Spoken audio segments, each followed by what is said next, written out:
Hi guys, it's Miss Ellis. This week at Smith Elementary we are learning about bullying awareness. So I've chosen a book called Goal for you. It is a book about soccer and it is a story to let you know that bullying happens all over the world, not just here in Texas or in the United States. So this story takes place in South Africa. So I'm going to read you the inside teaser right here on the book while you look at the cover. Left is clear. Right is clear. The streets are not safe, but I have a plan. In a dusty South African township, Ajani and his friends have earned a brand new Federation-sized soccer ball. They kick, they dribble, they run, they score. These clever boys are football champions, but when a crew of bullies tries to steal their ball, will Ajani and his friends be able to beat them at their own game? Let's read and find out what happens. Goal by Minja Javaherbin, illustrated by A.G.Ford. And here is their town. See all the buildings, they look a little bit run down.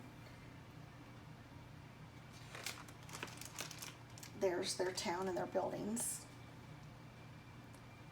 I have to get water from the well before dark, but I finished my homework and right now it's soccer time.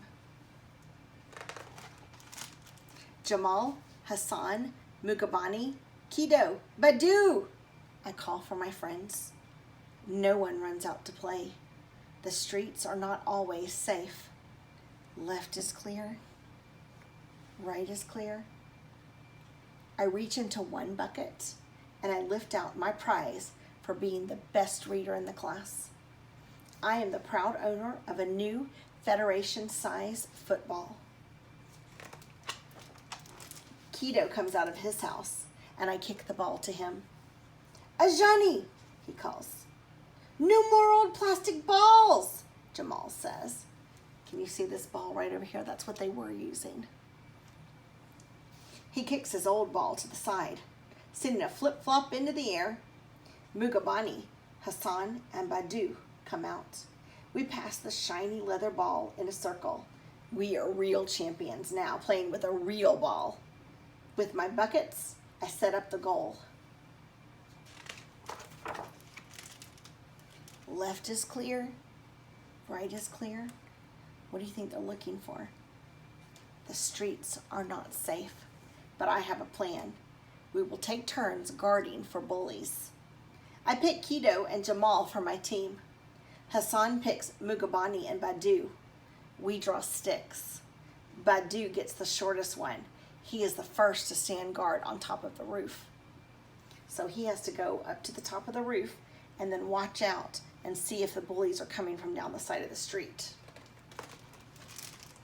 I kick off to Jamal. Mugabani is fast. Steals the ball. Kido steals it back, fakes a kick to the left. When we play, we forget to worry. When we run, we are not afraid. Kido shoots to the right. Corner kick! Jamal and I cheer. When we play, we feel strong. Hassan and Mugabani complain. No fair! Our teammates on the roof. I secretly point to Jamal's flip-flops and whisper to them, 2 against 2. It's fair. We kick, we dribble, we run after our brilliant ball. I follow the ball to the end of the alley. I follow the ball to the end of the world. I follow the black and white patches like a Bafana footballer. Corner, corner! Kido, Jamal, and I shout. It's not a corner, Badu calls from the rooftop. We disagree. I shoot for the goal and knock a bucket down. Goal! Kido cheers. Badu jumps down and shouts, no way! No goal when the bucket falls. And then suddenly we see them. Badu was not watching the streets, he was watching the game. And we are trapped.